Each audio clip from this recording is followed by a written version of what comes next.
Ladies and gentlemen, theys and thems, everybody in between who identifies with a heart and soul listening to this podcast right now, I just want to thank you for being here first. You are officially listening to the rebooted, revamped Modern Slaves and Mind Games podcast. I don't know if I'll play it in the background here, but you can go ahead and clap it up for us right now. Finally, it has been a year since I've uploaded the last episode, and I definitely believe this is the perfect time, especially because I'm recording this on 12/12/24, which it has to be some kind of spiritual portal. But couldn't even bring up a better time to not only begin this journey, but to really pursue this path with everything that I have and all the amazing insight that I have to give you. But before I get into any of the content, any of the value, any of the information that I want to share with you, I want the first thing that I do is to just share how thankful I am to be a part of this community, to be creating this community, and to really be invested in cultivating it, making our own culture on this side of the internet and really in this side of the universe. I couldn't be more thankful to have the community of people that I have here supporting this journey along the way, and also being here to help enjoy and celebrate the wins as we make them along that way. You guys are the most important part of anything that we do here on these platforms, or anything that I get to do in service of you. So I hope you understand that these videos are for you, by me, of course. I would say for you, by you, but I have to input something here. But genuinely, I want to let you know how fortunate I am to have you guys here to participate in this process of me figuring out my mind and figuring out what value I have to give to this world, to this community, to this life while I'm living here. And hopefully it's information that you can apply to your life to hopefully make it a better place, or just something to keep your ears on, something to keep on your mind, so you can keep believing in a future ahead of yourself rather than the past that may be bogging you down a little bit. Continue to believe in yourself and continue to remember the value comes from you, the person that puts your attention and gives your attention to places and people and things. Your value, the energy that you hold, the energy that you cultivate within yourself is the most important thing. And the only thing I want to do with anything that I give you as my people, my children, my kin, my family, it's just things to continue to cultivate the greatness that is within you and that you have to share with the world. And hopefully we can do that together and simultaneously make this world a better place for living in, for all of us, even those of us who don't feel like we do have that value to give. Because maybe it's just not our time, or we just can't see it within ourselves yet. But in recognizing that this life is a journey, it's not just a destination or a series of destinations we're trying to hit, we can accept the fact that our time is coming as long as we believe in it. As long as we continue to invest in it, continue to commit to it, our time is there. It's always here. We're just the ones that have to take the steps to turn it into now. Thank you for tuning into this podcast. And we're going to continue to grow, continue to develop. And, maybe I'll even start video recording these podcasts when I start getting some more storage. But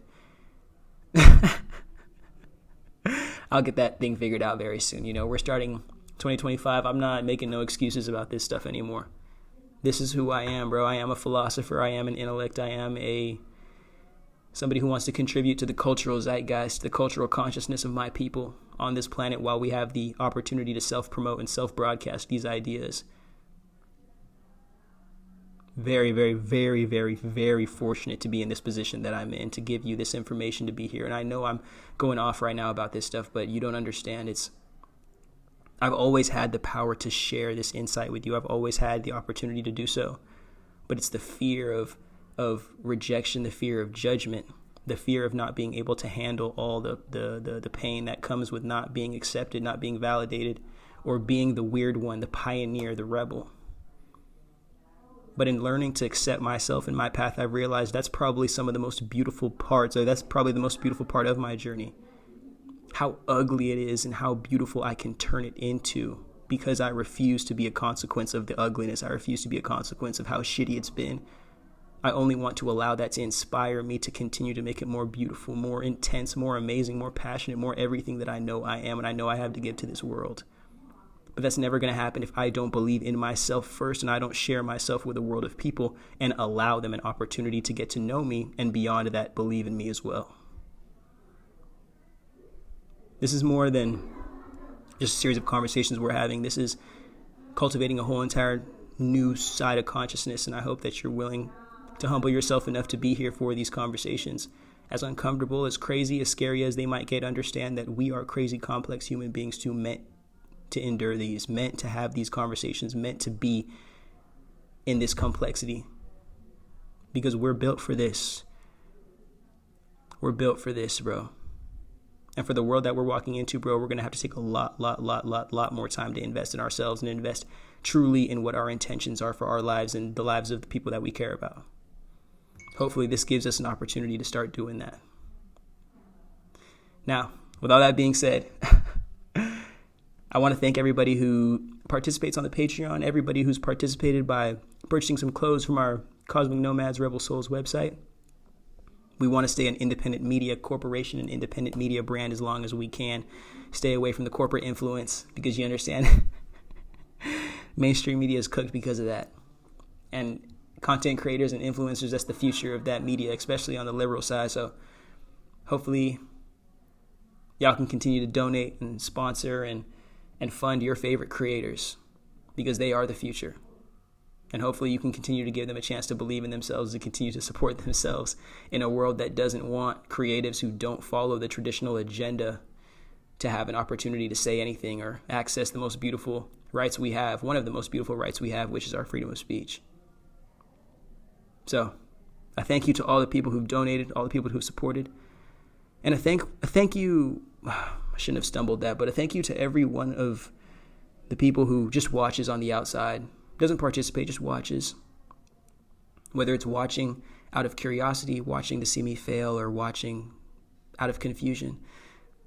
I hope you understand that this is a journey that I'm on forever now. There is no turning back on this, and I hope that at some point of this journey, if you're subscribing your attention to me, I hope that at some point, if I don't make you proud, I hope I at least make you feel something that you aren't able to make yourself feel. That's all that I could do. Let's get ready to get into this episode, bro. We got a lot of good shit to get into today.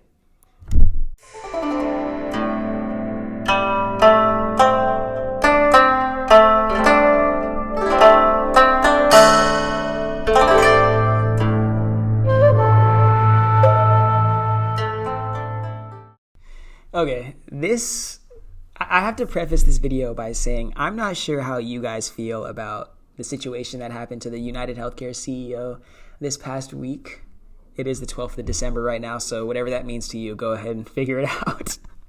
But I don't want this video, I don't want this podcast whatsoever to come off as me saying that we need to delete people or we need to take people out, especially taking somebody else's ability to be alive. I don't think that is right at all.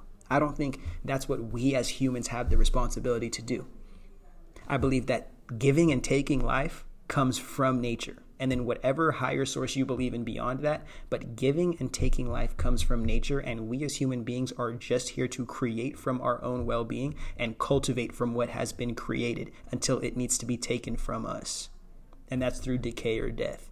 But again, I don't want to get too esoteric about it. This is I like the analogy that I have going with the Joker for this one. So we're going to really try to stay on point here. And if you guys are coming here from my TikToks, you know how the ADHD loves to get crazy about stemming off into octopus levels of antenna information. And then we get lost from the main stem. And then I think I disappoint the algorithm and people don't want to watch my videos. So, as much as this will be a freestyle, we're going to keep it to the point as much as we can. But as somebody who has seen the ongoing, and really as I was born in 2001, so really all of these issues started for me in 2008 when everyday people and small business owners and people who actually bought into the lies that corporate America sold on a mass scale got punished by those lies, and then the people who sold them the scams and the frauds and the lies in those heads of banking and whatnot organizations, those people didn't get punished. So that's when my radicalization started. 2008 happened. We shelled a bunch of money to a bunch of gambling finance bros and assumed that they wouldn't go and scam people's grandmas and families who actually worked real jobs and actually had to pay bills. And then when we actually could hold them accountable In the Senate hearings, we were not allowed to use the word fraud, but that's everything that they were doing, and so many American families lost their entire sense of well-being because they fell for a scam that was legalized until it wasn't. And the people who orchestrated it, mind you, most of which are billionaires today. From a banking industry, like, I want you to really sit here and think, this is all going to play out a lot more towards the end of this video, towards the end of this analysis. I keep on saying video because I've been making a bunch of vlogs. But really sit here with me and understand this. The people who do the work, who exchange their actual labor for money, are poor. The people who are supposed to protect them, the government, is poor. All of us are begging the same people for money. At what point do you think those people are going to recognize they don't have to follow any laws because they fund the entirety of society? And as long as they can continue to centralize the amount of wealth they have in their own specialized networks, then they can own the society based on their own bank and collective network. And mind you, how do bankers even make money? By holding the workers' money, by holding other people's money and then trying to make money off of money. Legalized, federalized gambling. And I made a TikTok video on this about a couple weeks ago, but the United States stock market is a complete legalized gambling shell, bro. And once the US dollar comes off of like that nationalized or that globalized standard, I guarantee you guys are finally going to start to see that too. But I personally have my gripes with the billionaire class in so many different aspects of life, simply because their existence as a whole is detrimental to so much more of society, especially the more of them there are. And it is exclusively to make sure that we can act as if we're creating wealth in a society, but make sure that we capture as much of that wealth in the same systems and the same networks of power to basically create an entire society that at some point will have to make permanent wealth inequality to a point where we, the American revolutionaries at one point, are now living under American royalty, but royalty that ended up buying our government. Like, how crazy is that? How full circle is that? The country that ran away from a place because they were serfs and prisoners and disrespected and they didn't have any rights and freedoms, ran away, stole somebody else's land, destroyed everything from the inside of there, used another group of people to make that land that they were dreaming of, and then got so cooked on the power and the wealth and the lack of accountability that they ended up becoming the same people that they were running away from. You know that quote, you either die a hero or you live long enough to become the villain? This is what's happening to America right now. And because America doesn't want to accept the fact that it is the belly of the beast, and its people have gotten so poor and so lied to and are just so frustrated and angry, this is the kind of reality we're setting ourselves up for. This is the one thing that's never made any sense to me. You can be so rich and so narcissistic that your whole entire identity can be just built off of the funding of people who don't have money to pay their bills. And you can be okay with that.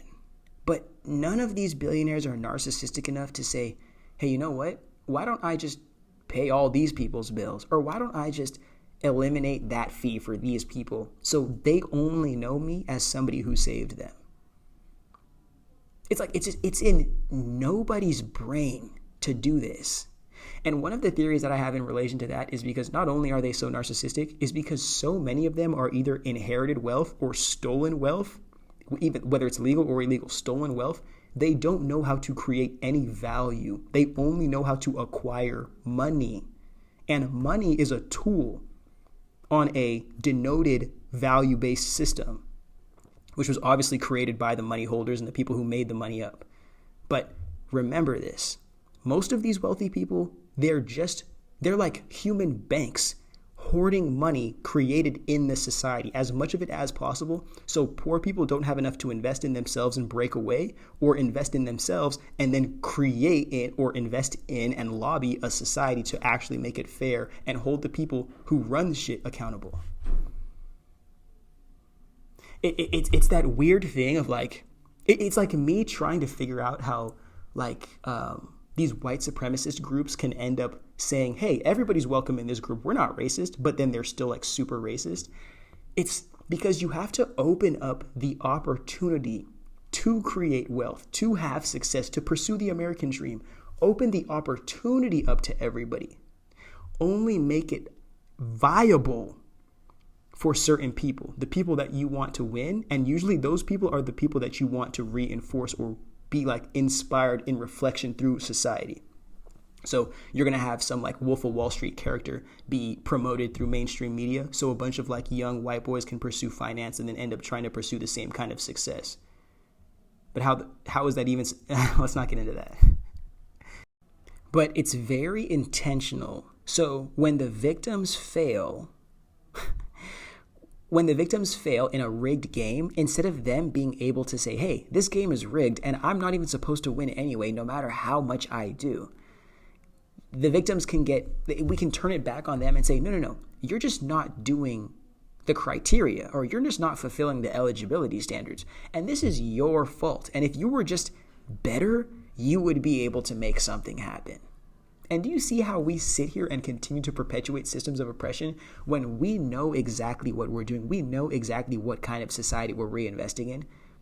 We're allowing everybody to participate, supposedly exploiting everybody. And through the exploitation of everybody, we siphon off like 90% to be hoarded in the communities that are already powerful and rich, making the rich richer. And then the 10% goes into investing in what people we want to see have power in the future. And because it's literally a like white supremacist, hyper masculine, down low, figure out what that word means, cult of men that don't see anybody else as human outside of themselves. And literally the only way they can humanize you is if they cut your skin off and then just put it on themselves. Or they actually, no, forgive me, I did that wrong. They cut themselves off and they put it on you and then whitewash you enough to where they can say, okay, now that is a white person or a white adjacent or a white male adjacent person, now I can humanize them enough to see them and to understand the story and empathize with them. Hence why Jesus became a white man after being born in the middle of Africa. And everybody else happens to be a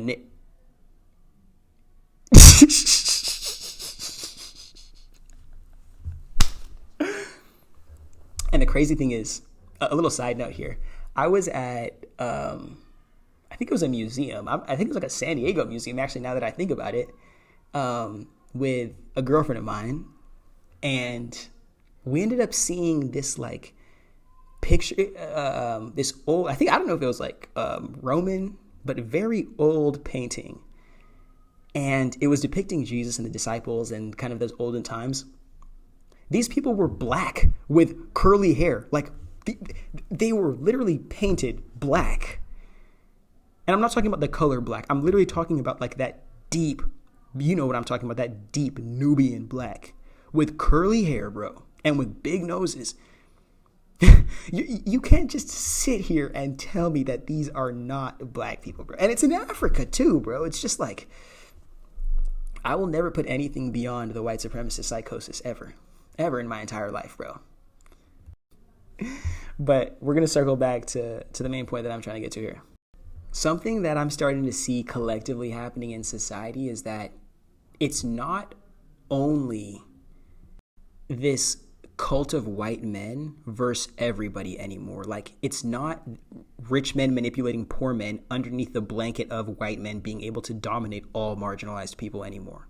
There is a lot of intelligent, there is a lot of non-traditional, there's a lot of even kind of like famous and like socially accepted men who have broken apart from that mold enough to see, like, be intelligent enough to see beyond the psychosis and realize what is going down. Like, it is more than a man versus woman thing. It's more than a black versus white thing. It is more than an adult versus child thing. It is a wealthy versus poor thing, and they will fractal that into a million different us versus them scenarios to get us to stop seeing the second we're willing to abandon our identity and look at our social status and see how impactful that is and how I hope I'm using the right word here, how disparaging the wealth inequality is.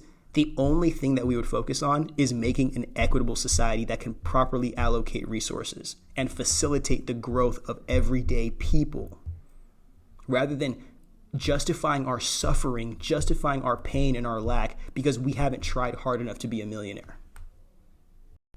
And not only now are the people who were supposed to be dehumanized and marginalized and punished by this system, not only are they waking up collectively to class consciousness, but also are the boys who were always supposed to be served by this system and are now not being served because the marginalized people that they were able to exploit for access to their privileges are separating themselves from this system, separating themselves from the psychosis and the slavery that was allowing this system to perpetuate to the level that it has.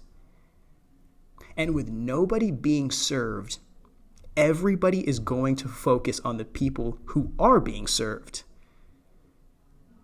That's when all of the culture wars start to subside and we narrow it down. Who is being served and who isn't? Who has and who doesn't? And if people are willing to hold their reactions back long enough to see, you know what, I'm reacting out of my lack state, I'm reacting out of my traumatized state and trying to take from or trying to tear down somebody who also doesn't have. I need to look beyond my issues and see that person doesn't have either. And that person doesn't have and I don't have because that person has more than they need to up there. And we need to find out why they can't share more than enough to people who don't have enough.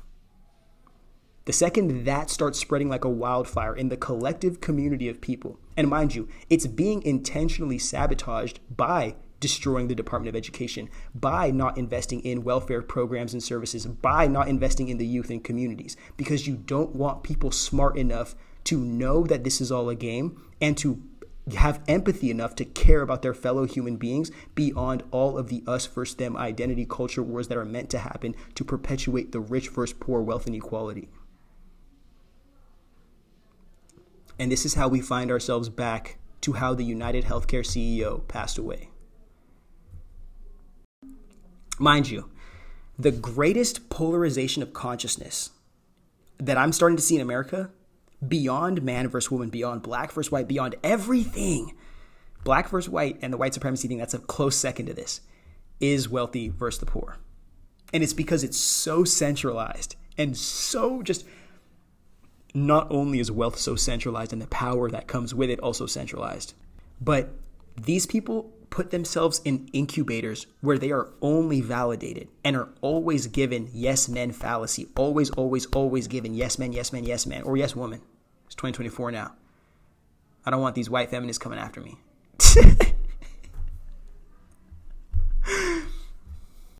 So these wealthy people are in these incubators of never being wrong.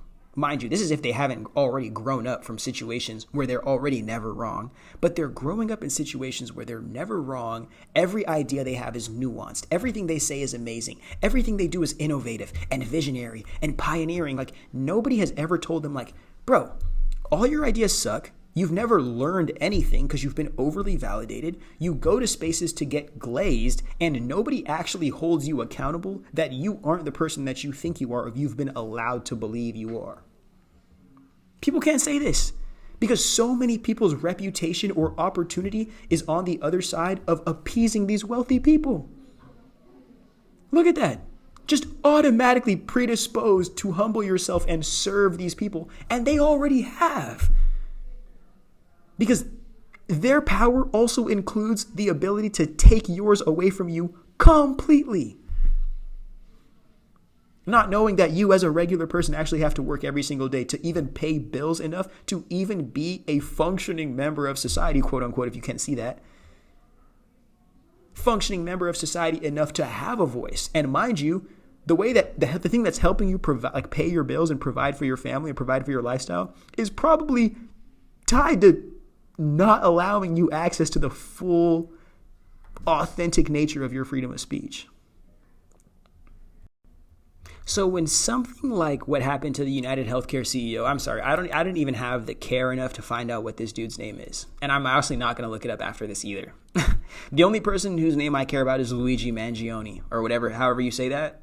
And I'm going to fix that because actually I'm not going to say that second part because the country that we're walking into is going to punish everybody who speaks negatively against that CEO. I promise you right now. That's just a little forewarning for everybody who wants to make a career out of the eat the rich stuff. Because, newsflash America, you single-handedly let the whole entire American oligarchy backdoor the United States government, and they're about to literally clean sweep and wash every single qualified elected official out of there to make sure that all the goonies that are going to mindlessly support the mission of the H-man, Trump man, sorry, my dark humor is a little too dark. And create a country to where they are basically reinforcing the things that I'm saying again.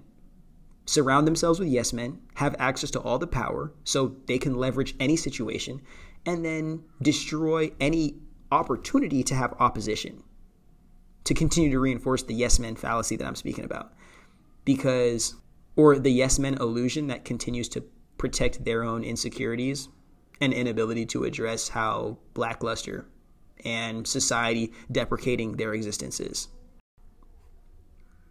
To really sum it up, the last 5-7 minutes I've just been speaking about, we're walking into a world where, and this is something that has come across my consciousness as I've been developing my thoughts. The revolution won't be televised because the masters of this system own the mainstream media.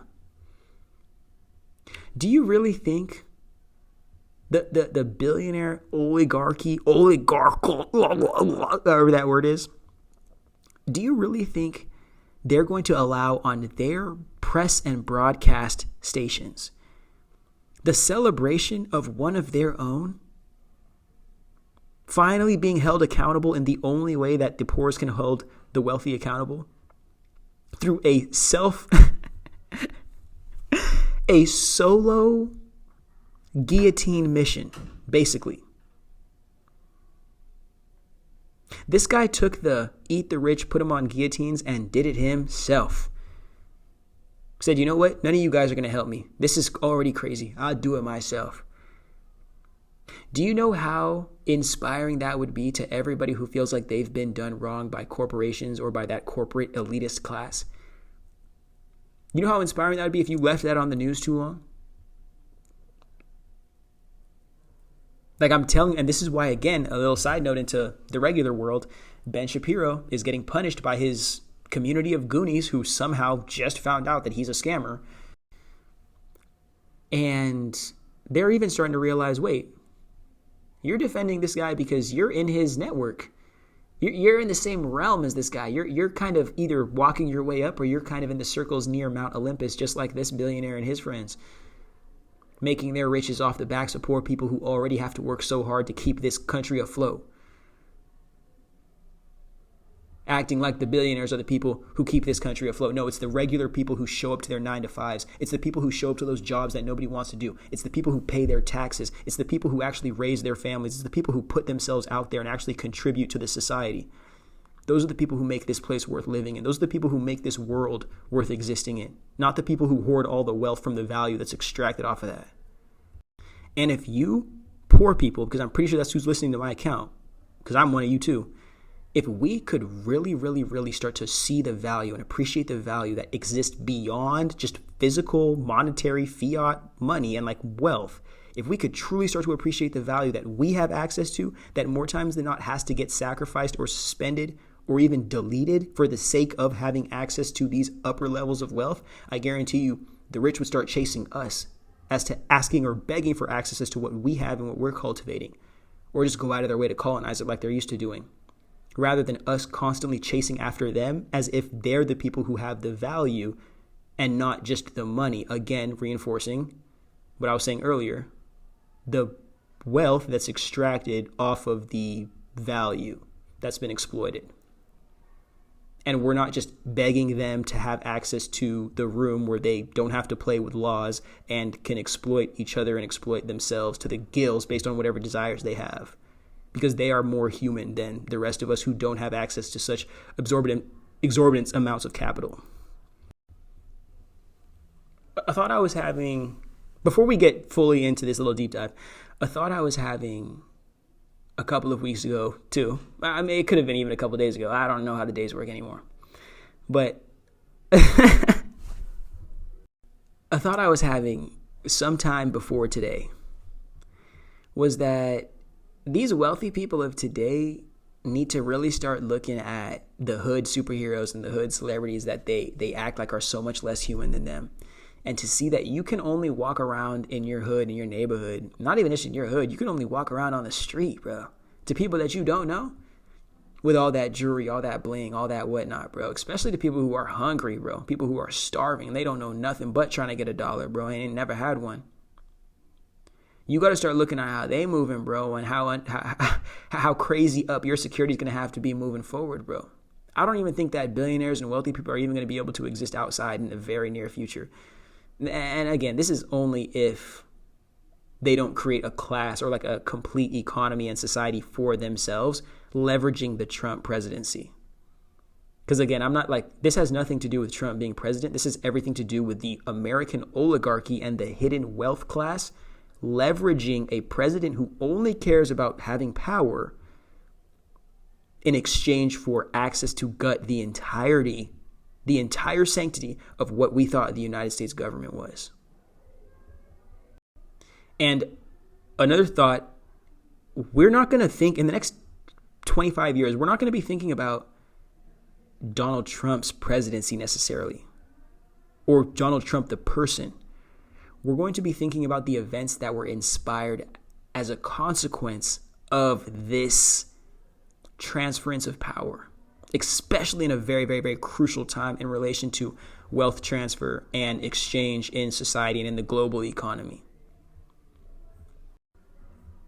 This podcast video is for like everyday people, and all the podcasts that I make, I'm starting to realize I might get mad rich off this, but like these are all for just everyday people who exist like in human reality, punished with suffering to reality, living beneath capitalism, which serves nobody but the owners of capital. And you know, if you aren't an owner of capital, you probably are the capital that's being owned by something, which is sad as fuck.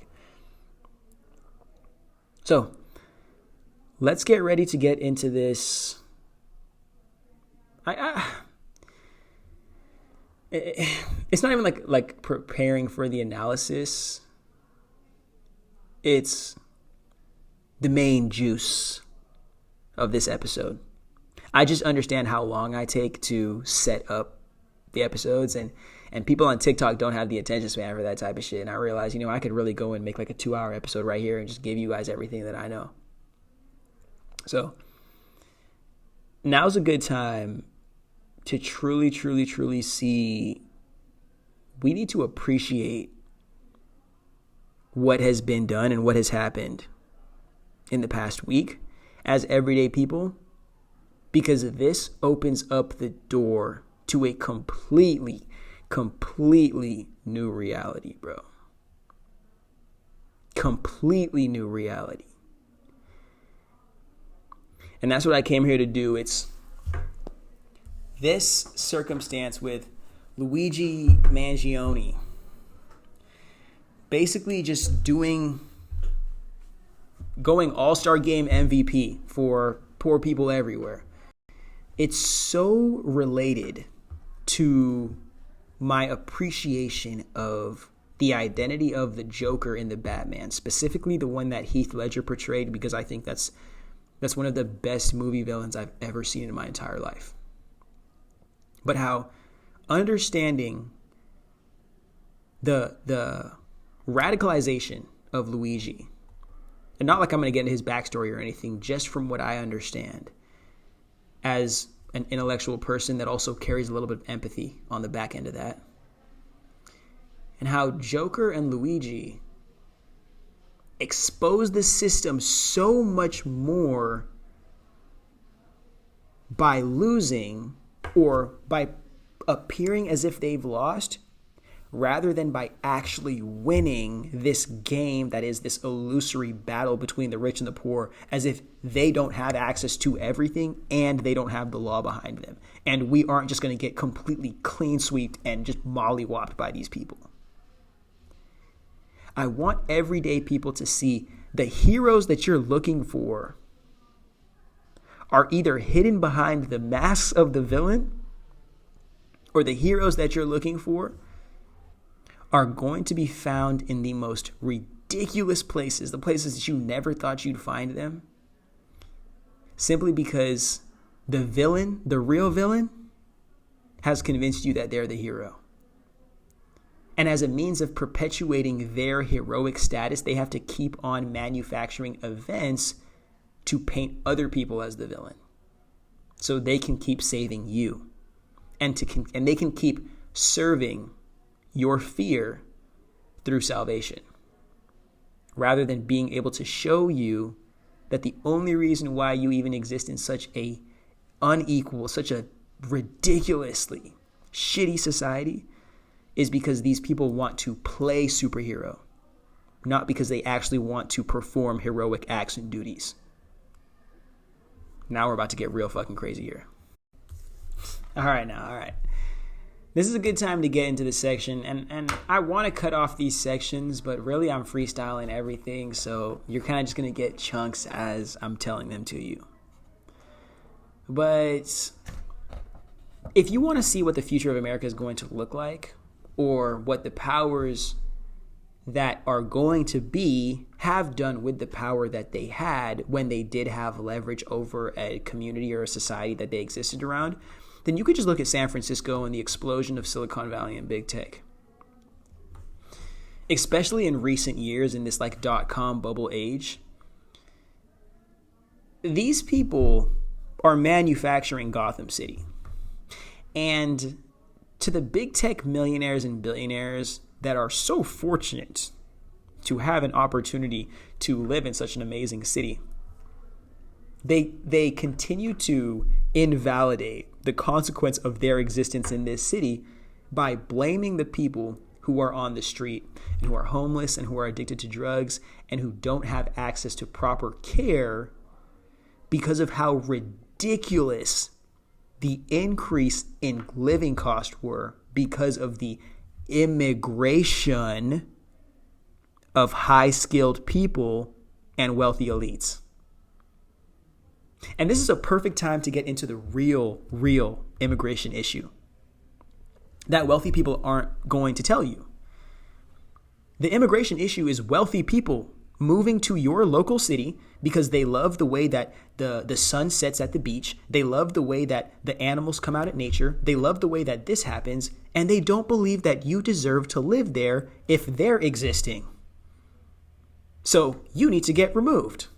Forcefully, legally, somehow, you need to be removed and you need to be displaced from this land that we love so we can appreciate it how we want to appreciate it, because you aren't human enough to appreciate it properly.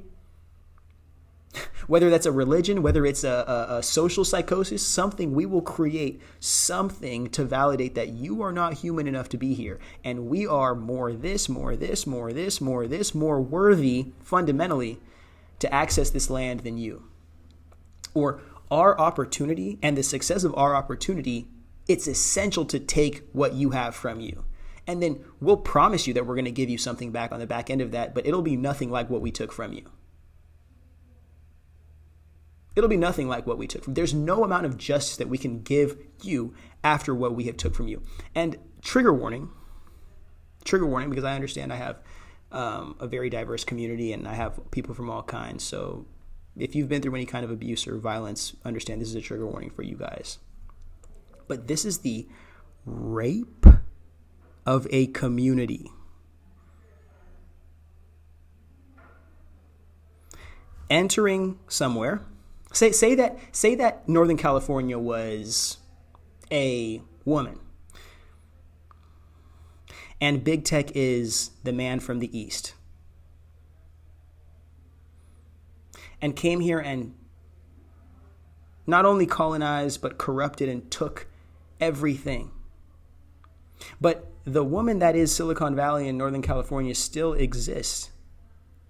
And we still act as if we are compensating Northern California by creating these beautiful monuments and structures and buildings to reinforce the greatness of who? The man who came here and colonized from the East. Not to appreciate the beauty and the amazing nature of the home that already existed, of the woman that was Northern California before we came and decimated everything about her. And then now that the home that is Northern California cannot take care of her people and cannot take care of herself or even accept or appreciate herself, what's the issue? What are the issues now? Oh, we're going to blame the woman for how she responded to situation. Why is this girl acting crazy? Why is this girl wanna? Maybe because you initiated violation.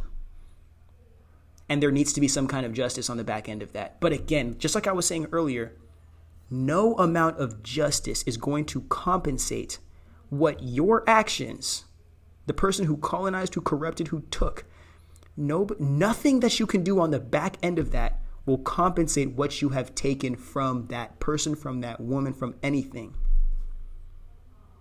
You'll spend your whole entire life attempting to compensate. But you have literally created a fractal in this person's existence.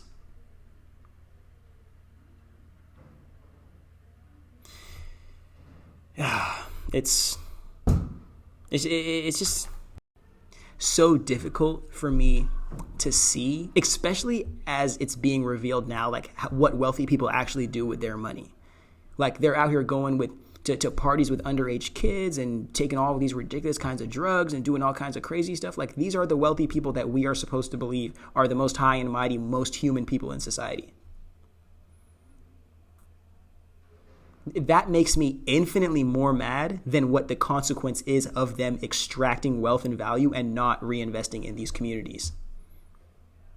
Because not only are you taking wealth that can be circulated in value and circumvented in a community to actually make it a better place and actually continue to perpetuate culture multi-generationally, but you're taking it to do all the degenerate stuff that you shouldn't have access to do anyway and should be putting you in jail. But because you're so above the law and the people who make money beneath these laws, you don't have to take accountability. And we just have to randomly find out what you were doing at your little Diddy parties 25 years later, when we could have had your number locked up right when that started happening. Because you know that everyday people aren't going to put up with that stuff, especially when that's happening to children. But it's not even just exploiting children that all these billionaires are doing. It's more than that, bro. It's exploiting everything in existence. They just have to find somebody or something to validate inside their head that they are more human than it. And it is deserving of being colonized and corrupted. That's the wealthy man psychosis I need you to start really, really, really seeing through, bro.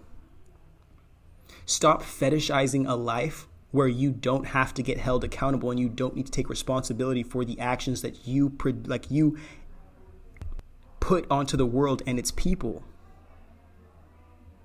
The illusion of success is, it's not actually being successful and being able to live on the other life of being successful.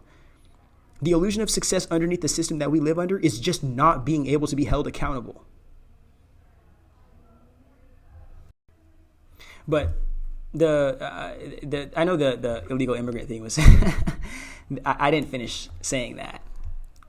Big tech, and not even just big tech, but just racist America wants you to think that the immigration issue, especially in NorCal, or not even NorCal, but especially in Southern California, has to do with people coming from Mexico or jumping the border and whatnot. Bro, that is the least. I'm gonna tell you right now, as somebody who's actually smart, forgive me, I didn't see my phone going off. I'm going to tell you right now, as somebody who is actually smart, and I'm willing to stand 10 toes on that, on my intellect. Promise you right now, that's not an issue. It's not nearly as big of an issue as you think it is. Not nearly as big of an issue as wealth inequality. Not nearly as big of an issue as nobody being punished in 2008 for that financial fraud scheme that was the whole 2008 crash, or nobody being held accountable for the Pentagon failing every single audit since ever. But you fail an audit, you're going to federal prison.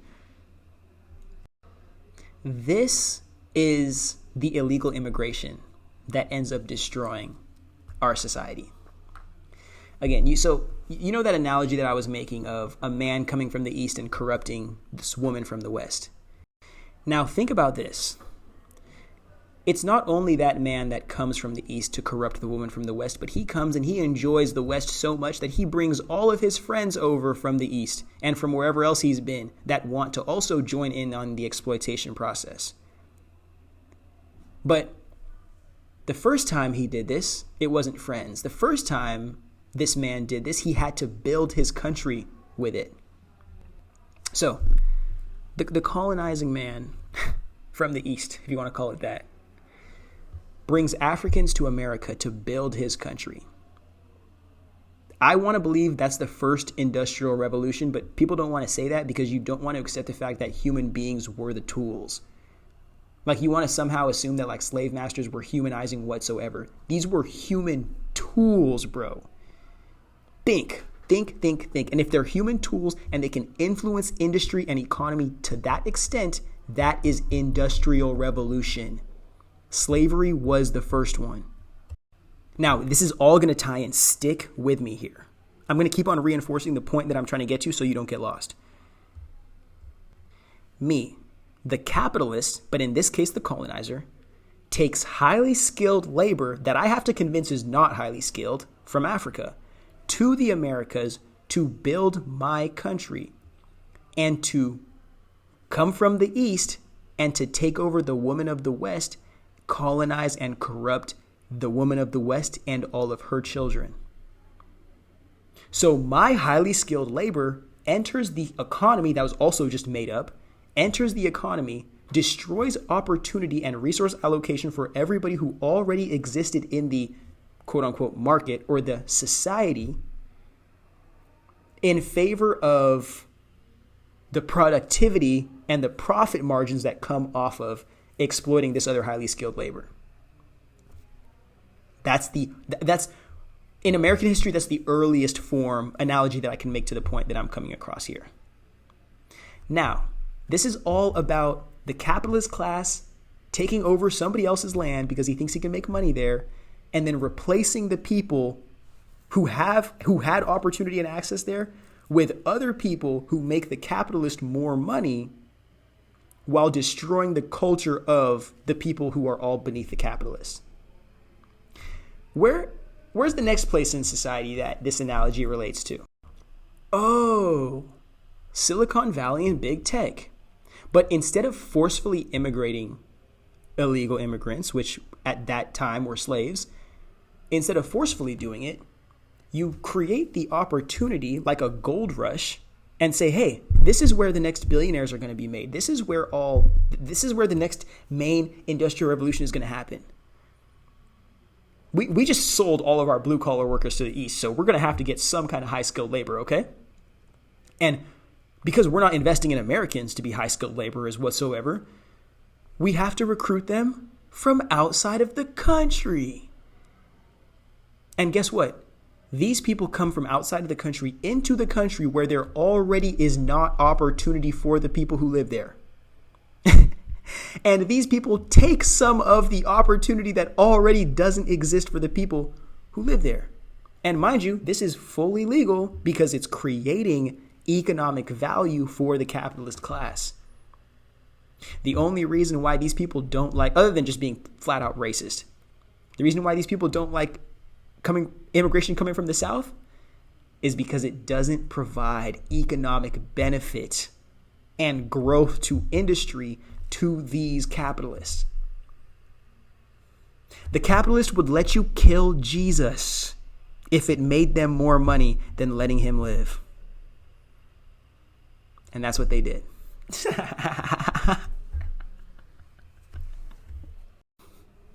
Okay, mic drop right there. I'm sorry, but back to the point I'm trying to get to, This is still illegal immigrants coming from outside of the market into the market, taking opportunity from an already depleted and scarce market, and acting as if the people who already are scrambling and hating and blaming each other for not having opportunity, acting as if they won't hate each other even more for now being deprived from any opportunity. And the only thing they do have to do is point fingers and blame each other and punish each other. And then what about those highly skilled people that don't maintain those careers or aren't able to ride the wave of continual growth and elevation? Then they join all the poors that were lacking opportunity. They join us, but they're different because they think they're better than us because they did have opportunity and they lost it. And now they're not supposed to be with those of us who never had opportunity in the first place. So now the culture war gets infinitely worse because everybody is pointing at because you don't deserve, but nobody has enough of anything to say who deserves anything because we can't allocate nothing to everybody. And as big tech continues to shell opportunities, shell opportunity while hoarding resources that could at least help people get by while they don't have an opportunity, we're continuing to funnel more and more morally, intellectually, spiritually, experience-wise, superior people into a pool of people who don't have an opportunity, not because of anybody's identity, but strictly because wealth inequality is so bad, you can't put 1 million Mentos into one Coke bottle. You can't put 5 Mentos in a Coke bottle and not expect that thing to blow up. So, what is the next phase that I personally believe is going to completely solidify? This might be the last illegal immigration because we always have to immigrate laborers for every industrial revolution. So because the AI industrial revolution age, we're going to exploit as much offshore labor as we can to do the actual AI work while selling the dream that AI is doing all of it to the states and the people who are dumb enough to buy it. And then everybody who isn't, all the slaves and indentured servants of America will be working at the data centers or on the company towns that are upholding all of this AI development and research. You will live there. I'm starting to really believe 12 to 16 hour shifts is going to be the future, especially because we're living in a world where capitalists decide everything and they fundamentally own the government.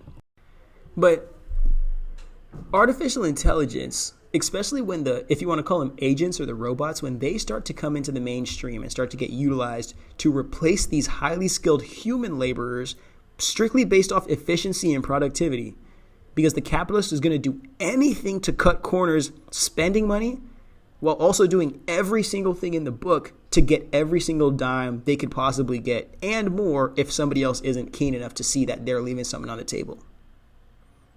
So with that ridiculous wealth extraction model, that ridiculous inequality type perspective, these robots are going to start,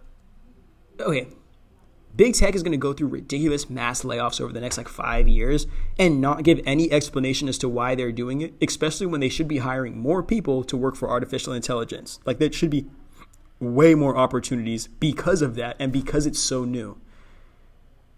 But there's less. It's because we're replacing human beings because we don't have to pay healthcare to technology. You only got to pay healthcare for human beings. You only got to worry about the fear of labor unions coming in and holding you accountable when it's human beings you're hiring. You think you got to pay a robot vacation? Really sit here and think it's all cost good. You would be appalled to see how penny pinching wealthy people are. You would be absolutely appalled. But just like in the model that I was describing earlier, whether it was slavery model, whether it was the .com bubble and big tech, or it's this next phase of AI bubble, you have to realize there is always somebody, and this is why I don't like how you guys disrespect sex workers, because this is something that I've learned from them. In the industry that they're in, that you always have to be so keen on your own brand and your own boundaries because there's always somebody who's willing to do more for less. And if you aren't sure of yourself and what you're willing to do and to sit some out, because not all money is good money, you will catch yourself doing way more for way less, getting completely exploited and not have anybody to protect you because it's all things you agreed on. And over time, these agreements ended up turning into more suffering than you thought. Simply because you were chasing the success that other people were being validated in their present moment and not being able to see the value that existed within your present moment and understand that your time isn't all the time. You just have to accept yourself all the time so you can appreciate the times when it is your time and other people are willing to accept you. But there's and maybe this is even a little shout out to you coders. You guys might be fried, bro.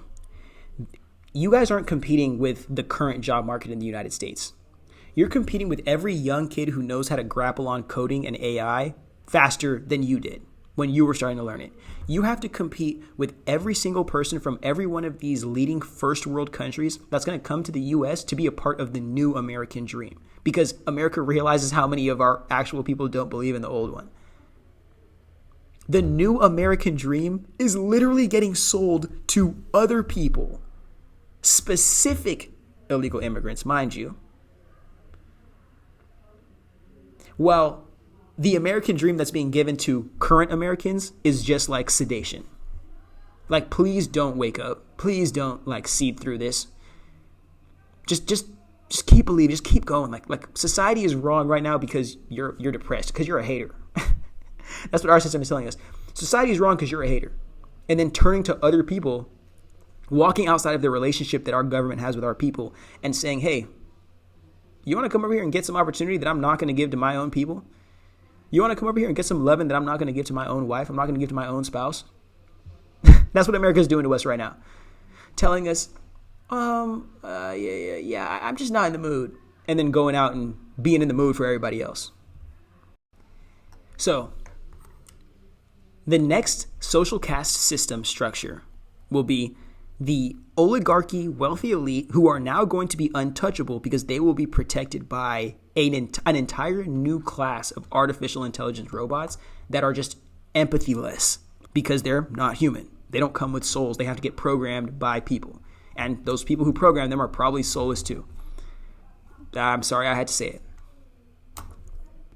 But because of how much they can do and how little they need in compensation, all you have to do is buy them and maintain them. They will be the second rung in significance outside of the oligarchy, wealthy elite. Beneath that will be the highly skilled laborers that are fortunate enough to just barely enough exist on the beneficiary side of artificial intelligence, but their purpose is to make sure that it happens and to make sure that it's existing to the complete service of the wealthy elite. Those will be the only two remotely humanized classes. 3, forgive me. Beneath that is all the people who continue to get shelled out of their big tech jobs, shelled out of their 9-to-5s, out of their careers because, we have to downsize now because we're going to AI everything. We're going to downsize because we're going to AI everything. That's what all these big CEOs are talking about. Because nobody knows how to actually serve the customer or the consumer anymore. Everyone's just trying to serve the shareholder. And the best way to do that without actually having to make value or profit is just cutting cost. And now since we can cut the worst cost, which is paying employees salaries because you can't make them slaves anymore. Oh my goodness. Look at how much income we just made. And these people are dumb because they didn't make... Actually, I don't want to get into it. I'll get into that in another podcast. And what are all these mass layoffs and rejections? What are they going to do when people are hungry and tired and angry, frustrated, and they don't have, and the only people they have to look at are their neighbor and probably blame their neighbor for why they don't have shit? That's going to increase crime like a MFR. That's going to ridiculously increase crime. I'm saying that right now as somebody who cares about you, especially somebody who cares about you living in like Silicon Valley or any of these like wealthy elite cities. Crime is only going to get worse, bro, because people are going to, one, look at their neighbor and blame them for why they don't have shit. And then they're going to look at the wealthy people and see how come they have And all of us, not just me, all of us don't have. And could there be a connection between those who have and those who don't? Bang. That's the type of stuff that they don't want you seeing, bro. That's the type of stuff they don't want you getting on. But the sickest part about this wealthy elite and waiting for crime statistics and like all types of like social disparity statistics to increase is because they're waiting for us to tell them that it's okay for them to create these Batmobiles and these super armored tech machine robot Mad Max Power Ranger machine Megazords. Like, that's what they're just waiting on the call for us to be so scared and so needing of salvation that we give taxpayer money to people to create toys to satisfy their own 16-year-old, 12-year-old, 8-year-old sci-fi fantasy dreams at the mercy of the people who actually have to live in the reality with these abominations. Robot Frankensteins.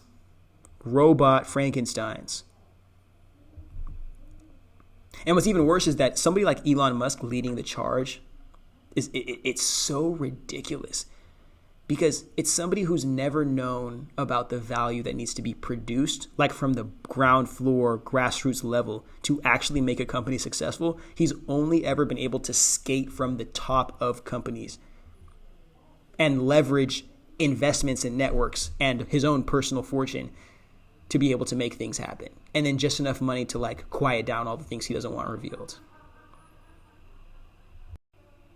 But Elon thinks he's like Batman or something. Like, this guy genuinely thinks he's Batman. And this is exactly why I have to get into the Joker connection. Because if you're smart enough to see through this, you'll realize that Joker might have been, and I know I said this earlier, but I got to keep reinforcing this, Joker might have actually been the hero of Batman. Not in the sense that he was saving anybody, but for the sense that he was ending the game. And that is what's more important than any kind of victory on any side. Ending the game and knowing who you are beyond that, or at least revealing to the person who is exploiting you who they really are beyond how they want to be seen and validated. Kudos to Heath Ledger, man. That dude's an amazing fucking Joker, bro. And that storyline, I love comics, man. And all of this to lead up to the point that I'm so happy we're finally at, because I know it took about an hour for us to even get here. It's very important for you to understand that these analyses aren't just me bullshitting and kind of yapping to yap like your favorite little relationship gurus and whatnot. Like, we're actually talking about real shit here. I need you to actually learn this information and apply this to change your consciousness. We don't strive for anything less than that here. Sorry, I had to do that little promo because I don't want you thinking that you came here for something and being disappointed that you ain't getting that. Like, I ain't doing this shit for no social media fame. I'm doing this because my people need this. And you are my people if you're subscribed to this channel. So go ahead and make sure you do that if you haven't already. But the reason why I'm just so, and I've always been, and really I'm starting to realize that now as somebody who is the black sheep of their family, understanding what it's like to be painted as the villain when you seek to do nothing but just establish the truth. I have nothing but respect for Joker. Nothing. And mind you, I haven't even seen that like new movie with like the Joaquin Phoenix one. I haven't even seen that yet, but I'll definitely go check it out if I have some time. But it's just that The Dark Knight, like, that's just such an amazing movie, bro. Like, my goodness. And it just tells so well. Like, it has nothing to do with the movie necessarily. The movie serves everybody based on whatever perspective you want to view it from.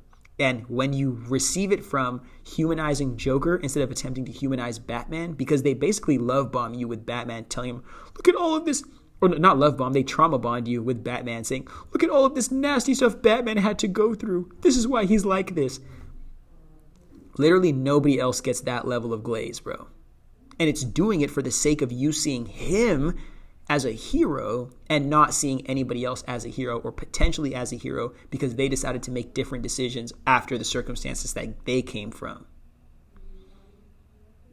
But when you start to release the need for a us versus them, the need for a higher versus lower, the need for this constant like bashing of sides to prove a point, you really, really, really start to see that Joker had a point, and what he was it was so psychotically crafted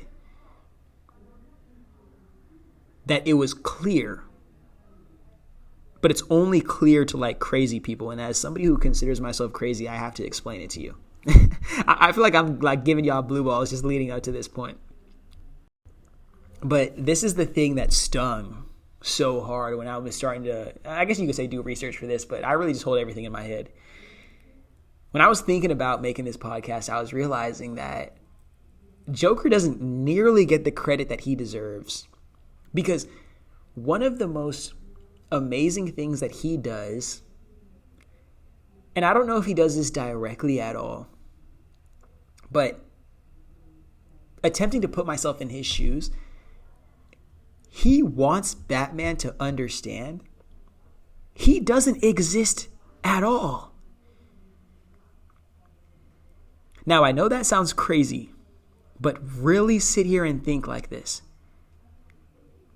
What if Batman... Okay, this is also a kind of a side theory, so let's not actually add this completely into the take, but I'm starting to realize this actually might be better for clarity.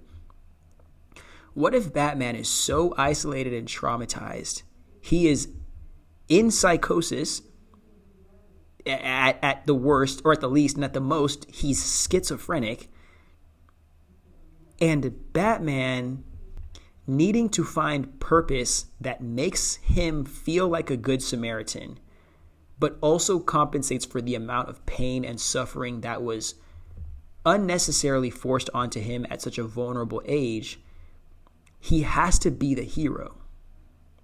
Because if he's not the hero, then he's the villain. And if he's not the villain, he's the person that let the villain get away with what the villain was doing. We starting to see that? There is no acceptance for what happened and realizing that it is not his responsibility to go back in time and save his parents or to stop the villain before the villain did what they did. Because if he did, the villain wouldn't be a villain. The villain wouldn't be anybody. He'd just be another person who didn't do anything.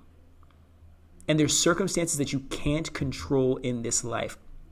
Side note, that goes back into when wealthy people, especially ultra wealthy people, are forced with reality that they can't treat with money, they get very insecure, very, very afraid, because then those circumstances force them to lean on their own gut and instinct, not rely on the capital that they've always been able to give them or buy them out through solutions.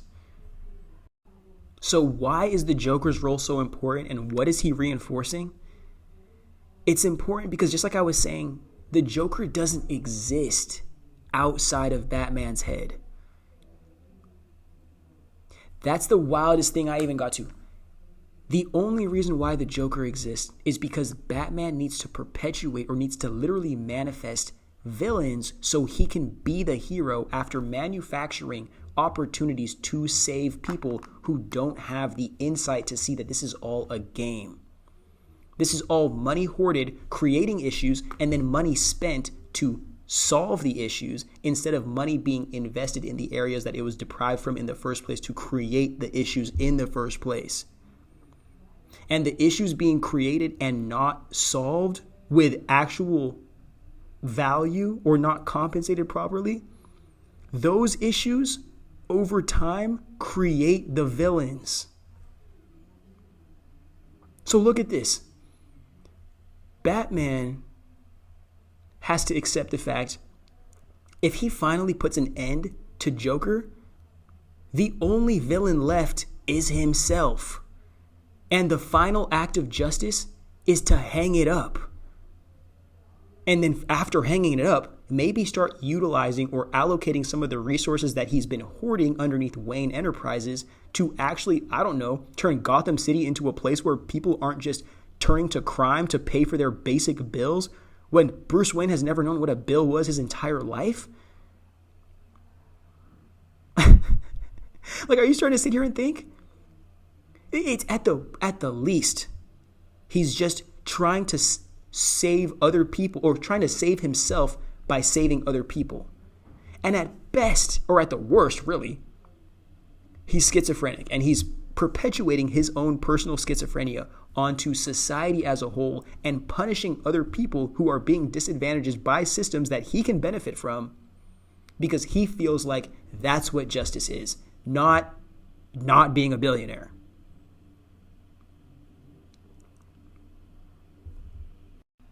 Like, are you, the reason, this is just, I'm sorry I had to freestyle like that. Freestyle like a sheep. But do you get me? Let's tie this up to the capitalist elite.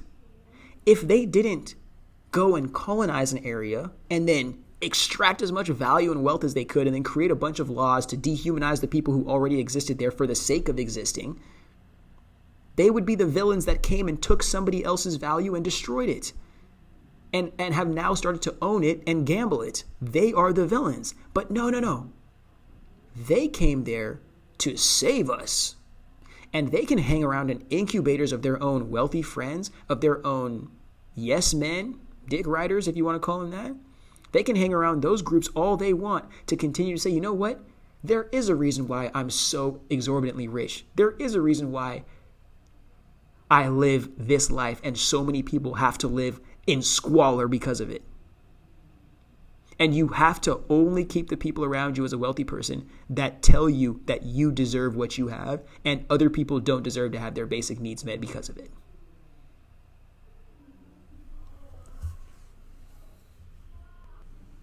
And what's hilarious is that Commissioner Gordon, the police chief, he's basically like, he's like a white liberal almost, in the sense that they say, oh goodness, like the bad man exists right there. We need to punish the bad man. And then like the bad man is like literally right next to them and they're sitting here saying, well, not this bad guy. There's another problem that exists. That's the bad guy we need to get. Let's go get that bad guy. But when we want to point directly inside their house and say, that's the bad guy, we need to punish that bad guy. They remember how beneficial it is for them to exist beneath the umbrella of this system and not tear it down. And then they forget that they were ever social activists in the beginning.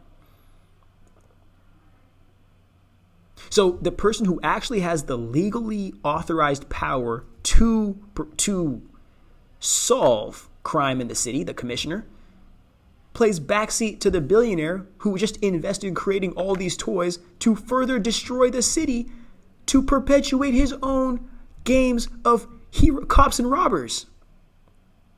But his own games of cops and robbers, where he gets to beat up on poor people who are doing crime to pay their bills because wealth inequality in Gotham is so bad. Think about this. Doing crime because you're trying to survive versus manufacturing crime intentionally for the sake of being the superhero of the people who are going to be victims of the crime that you've just manufactured. Who is more sadistic? Who is more sociopathic? Who is more narcissistic? When there never had to be any crime in the first place, and you never had to be there in the first place. Going to somebody else's land. But again, these people will find anything to justify. These people will turn Jesus blonde. These people will take Michelangelo's lover and call him Jesus Christ.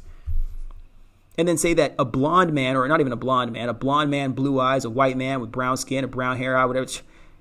A European man was born in Africa to save the world from these degenerate Africans. Like, this is the kind of psychosis that's allowed to perpetuate over generations when we don't hold these people accountable.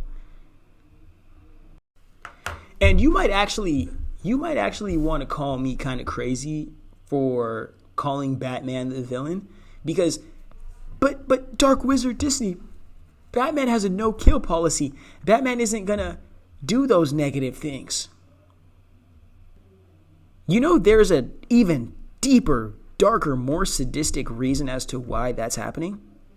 I'd like to explain that to you if you'd let me. You've already been here for like an hour and a half, so you might as well just keep kicking it for a little bit longer. The only reason why Batman has a no-kill policy is because Batman perpetuates his whole entire reality like he is the slave master of it. All of the villains, just like the people he's saving, are slaves. But he has to punish one group while exclusively saving the other ones. This is why I say it's slave master psychosis, or it's like a slave master mentality as to why he doesn't kill the Joker. And funny, because Joker has even asked him, he's even asked Batman, why don't you just end it all right here? Batman fundamentally refuses to kill any of his villains because it protects this illusion that he actually is a savior and he actually has a heart inside of him. But again, what we were talking about in the last 15 minutes, if Batman didn't have any more rogues gallery, if Batman didn't have any villains he could go chase after, the last villain to conquer would be his own damn self and his own childhood trauma that he's created an entire career on the back end of, utilizing his billionaire fortune to exploit entire communities of people. Because he needs to be seen as the savior, even if it means manufacturing circumstances to do so. He doesn't actually care if he's saving anybody.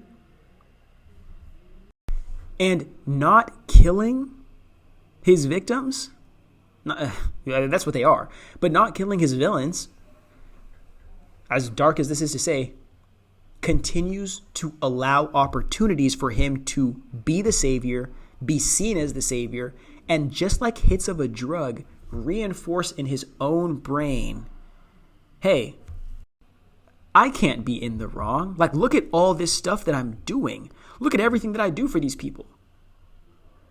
Did anybody ever just blatantly say, this world is so horrible, we need a Batman? Even if they did say that, I'm going to tell you right now, there was probably 12 million things said before that, and all 12 million of those things could have probably been given to them based on properly allocated funds and a healthy, active government. And like a community system that reinforces the power of the government over the individualized, centralized power of the corporate elite and the billionaire oligarchical class. Because just because Batman supposedly has no billionaire friends does not mean that he is not just like these people.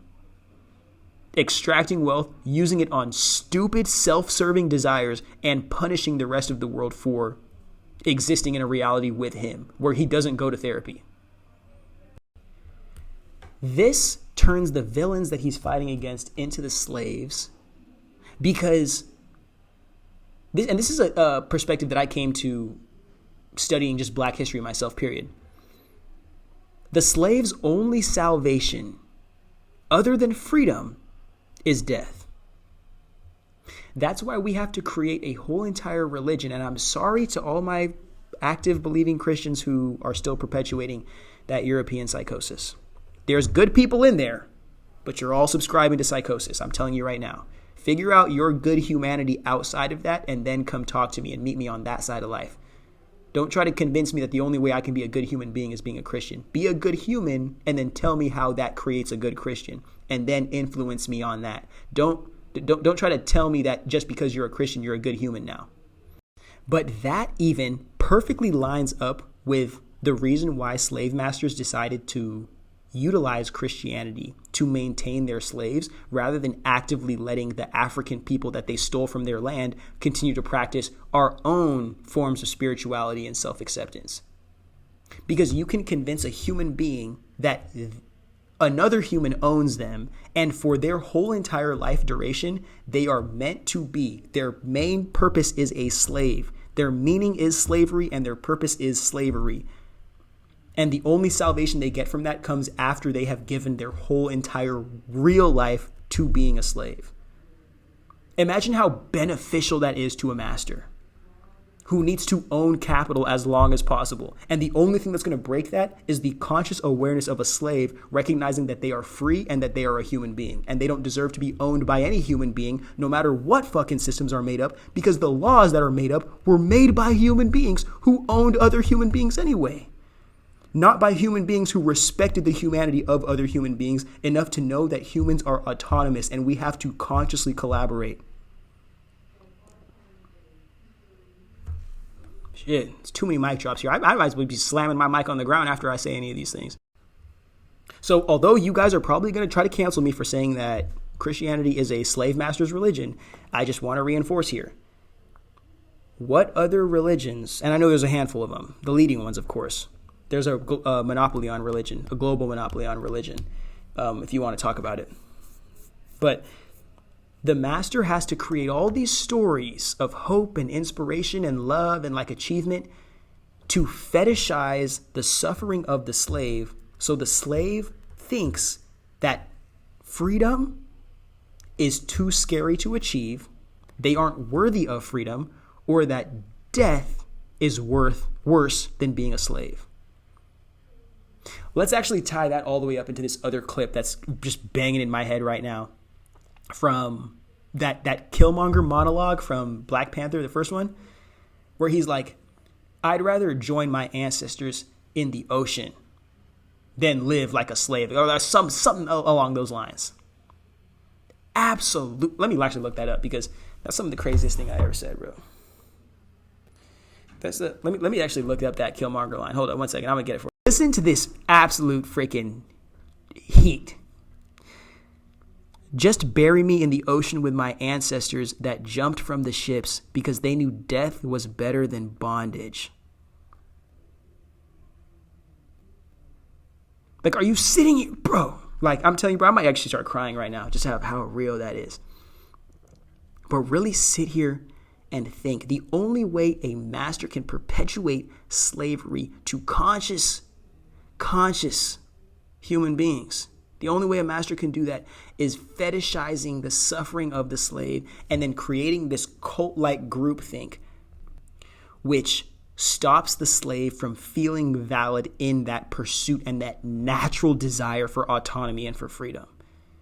Get them to think that that is the sign of the devil that they are so afraid of, that they are so so against, to where their soul starts to call for that freedom. They are the ones who suppress it themselves. And then now all you have to do is indoctrinate enough slaves to continue to manifest exponentially more, and more. And then the cult groupthink of that will end up basically not allowing for the development and growth of other religions, manufacturing and perpetuating the monopoly on religion that is today. But think about this, man. Tying it back to Batman. Y'all don't want to say I'm smart, bro. Tie it back to Batman here. Batman ends all of his villains. The last person who is the villain is himself. Because this whole career stemmed from him never being able to get over what happened to his parents and thinking that it was his responsibility to protect the whole entire world, because now that is his family, from all of the villains in the world, because he somehow is capable of seeing it right before any bit of crime happens. So he can just be his own police force. Look at that. Billionaire could be his own police force. All right. Now finale. Now to the finale of the episode. Trying to do my best Joker impersonation. Now to the finale of the episode. There is a very, very, very pivotal scene that happened in this Batman movie. And I think it could have gone over so many people's heads. And it just plays so well into what I'm going to describe to you right here. So I hope that you guys can appreciate this little analysis. Joker is one of the smartest, one of the smartest villains ever. Simply because he doesn't even want to win. And that is what makes him so scary, because you don't know what he wants. He does things for reasons that are hidden beneath why it appears they've been done. He sets people up for the sake of exposing them rather than being able to play his cards and expose himself. The dude is a mastermind, and that's what you have to, especially as somebody who like understands that you just live in a world where there's going to be villains and heroes. Like, you have to be willing to appreciate the gifts that anybody carries with them as a means of actually understanding them and even having a chance of applying them to your life through conscious understanding. And that's what we're going to attempt to do here. But the reason, and it's a scene like this that's what allowed me to align somebody like the Joker to our friend Luigi Mangione. Not because they like look the same or because they're both crazy, but it's because they were both only crazy because they were willing to not only see the truth, but act upon the truth in a world that doesn't want you to even recognize that it exists. That's what makes them crazy. That's what makes them radical. They're already crazy for seeing the truth, and because they felt a way about it that was not socially acceptable, again, because mainstream media is owned by these people, he decided to act on it in reality, in real time. All that guillotine stuff that people are talking about, he did that himself and said, I'm not leaving here without one of you, without at least one of you. And to damn near guaranteed he's getting punished. And to the gills, he's going to get punished. Because this society has to use him as an example to see if any of you other guys try messing with our billionaire boys, we're going to have your number. But it was never about winning. For Luigi, it was never about winning. And then this is me just assuming, again, from functioning psychopath to functioning psychopath. This is me seeing this is not about winning. And that's why I was able to make the connection to Joker. It's not about winning. It's about sending a message.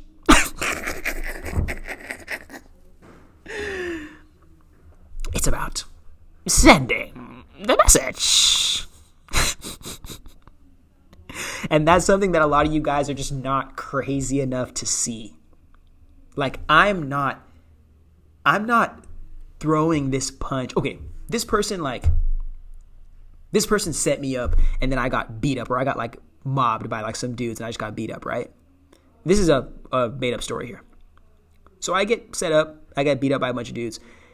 My initial reaction is, hey, I got to get my get back as soon as possible because I need to let these people know that I'm coming back. Like, I'm not just going to sit and bend over and take this.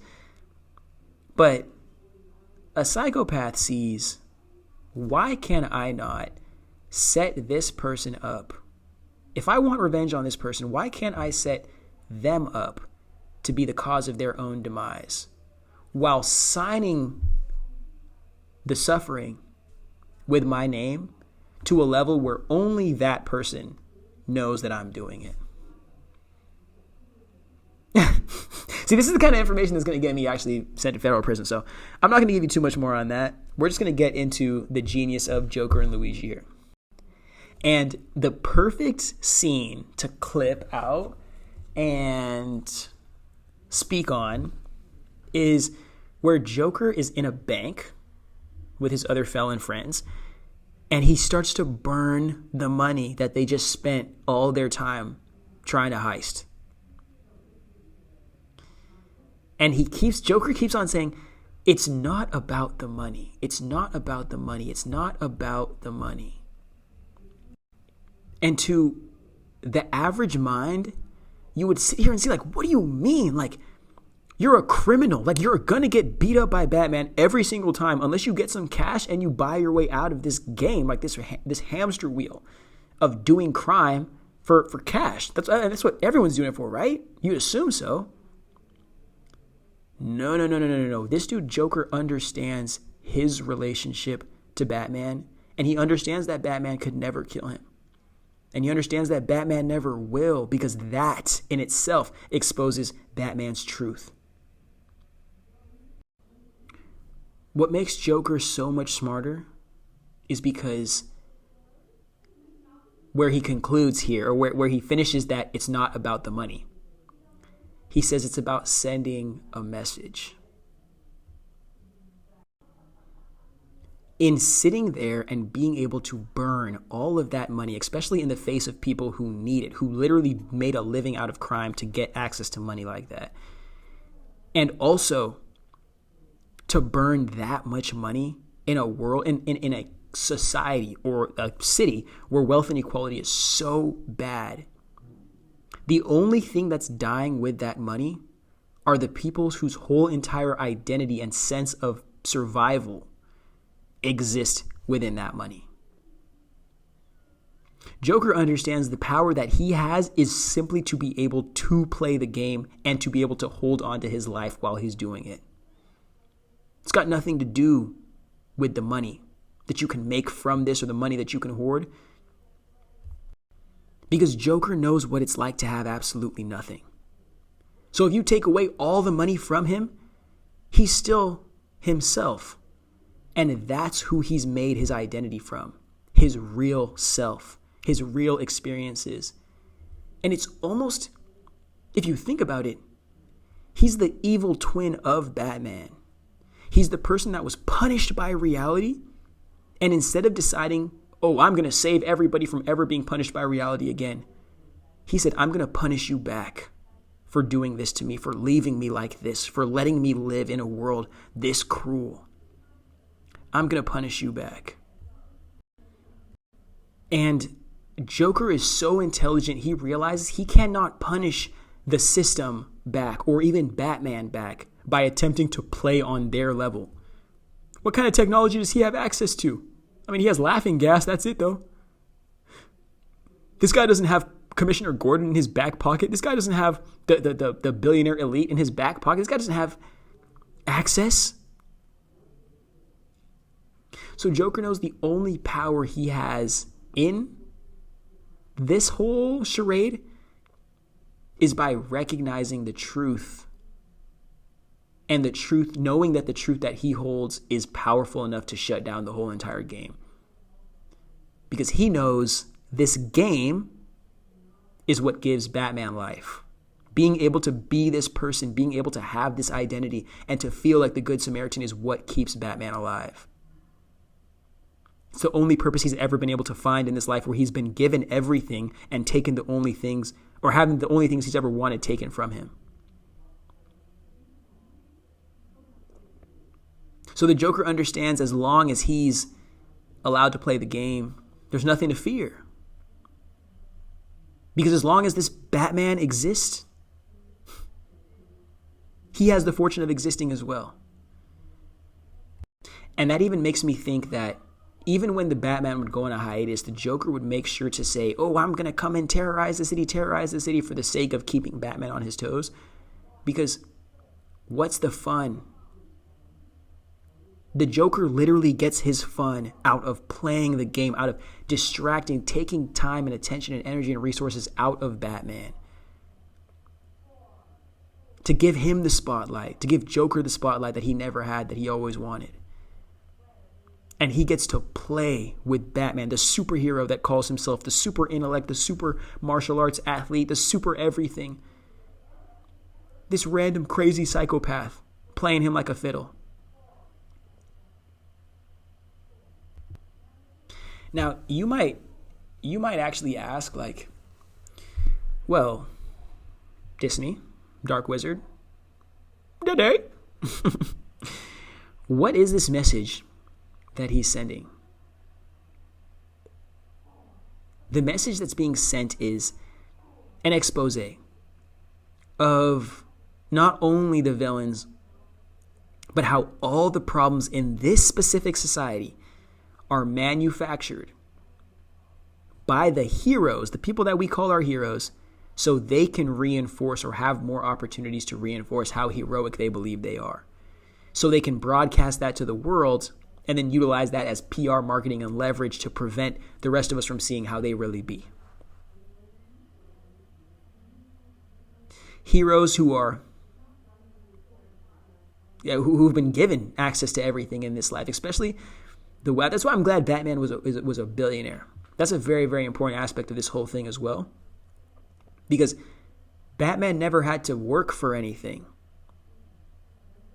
He was just traumatized and gave himself this purpose. And then all the other skills that he's developed have been underneath the umbrella of fulfilling this purpose.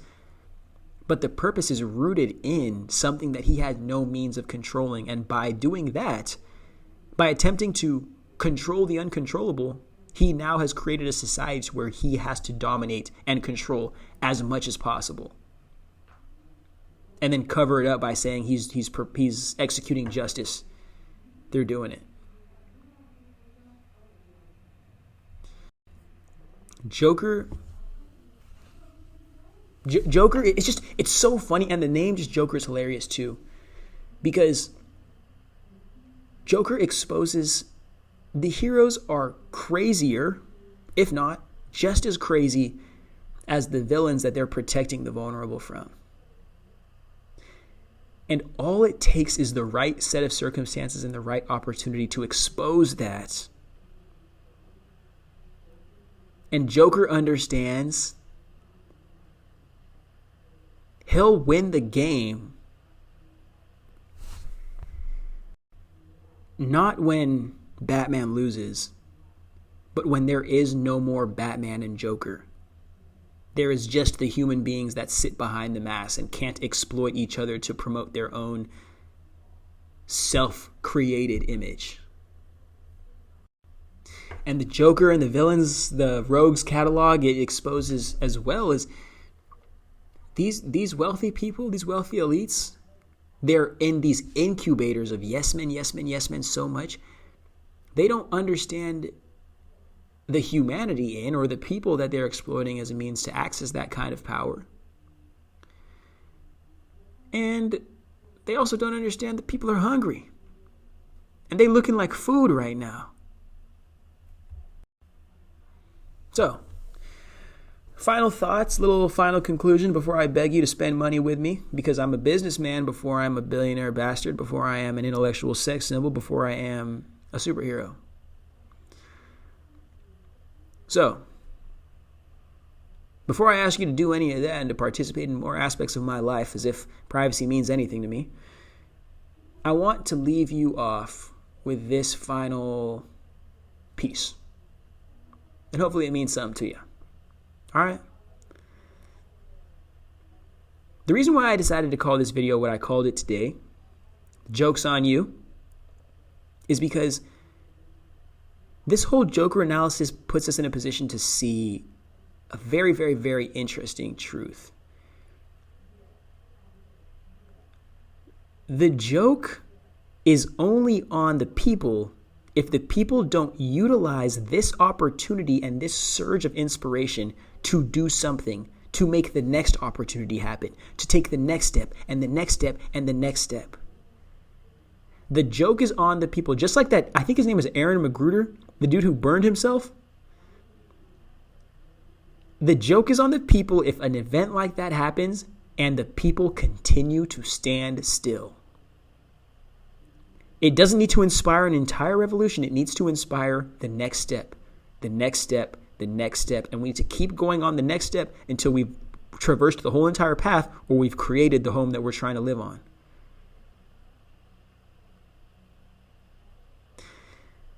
But if the people do execute, and I mean execute as in act, not execute as in kill. I know somebody's going to try to subpoena this podcast and try to throw me in prison. The joke is on the powerful if they don't believe that the people have it in them to collectively organize and act based off that shared emotion and suffering. And the powerful, they're very right to believe that. The people are very divided, but that's also their Achilles heel. Thinking that the people that they exploit together will not collectively recognize that exploitation together and be able to sacrifice the identities that we wear to give ourselves value just for the sake of being able to humanize as many of us as possible. Because from that foundation, we can do a whole lot more with our individual identities than attempting to gain validation for our humanity or for our individualism by being better than other people. We'll simply tear everybody down until we've torn the whole society down. The joke is on the people if they don't act. The joke is on the powerful if they don't believe that the people will act. And the joke's on you if you don't spend some of your money with me. Because I just gave you that hot mess. Forgive me, I'm out here just freestyling because, we're at the end of the video now. Well, that was good stuff. That was quality. I think that was quality stuff right there. I don't really know how to conclude videos, just like I don't know how to conclude phone calls, but hey. Hope you appreciated that little analysis we got going here, and I hope you're ready to see what happens over the next 5 years as the American oligarchy slowly slithers its way into the federal government and gets ready to take over our whole entire red, white, and blue nation of greatness, freedom, and bravery. Damn it, you people do not know what the fuck you guys have set yourself up for, bro. And that's just me as an American citizen letting you guys know that, it ain't gonna be no fucking gold star to be an American citizen in the near future, but if you're somebody who believes in justice and truth and realness and the potential that America has to be beyond everything that it has been, then I just say don't be afraid. Keep being yourself. Keep participating authentically in this reality so you create the space for us to not only accept your expression of humanity, but to appreciate the necessity for your existence. Keep giving us reasons to believe. Keep giving us reasons to feel something. Keep giving us reasons to stay alive and to keep going until tomorrow. It's only going to come from being your real self, being able to share that with the world and understand the blessing that comes on the back end of being able to receive accommodation for being your real self. Because nothing else will ever be enough. I hope you take that with you wherever you go.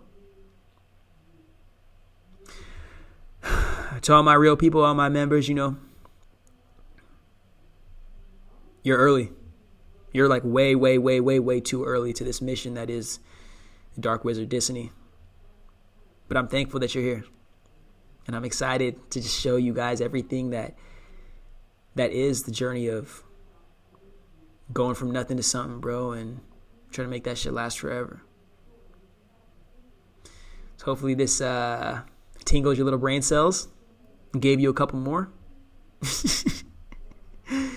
And you take it easy. I know it's the holiday season right now, so sending you all the love that I can. And I hope you're ready to take on everything that this next year has to bring for us. I hope you're beyond ready to take on everything this next year has for us. Greatness is all we're investing in. Trust it. All right now, modern slaves. Don't fall for them damn mind games. I'll catch you later.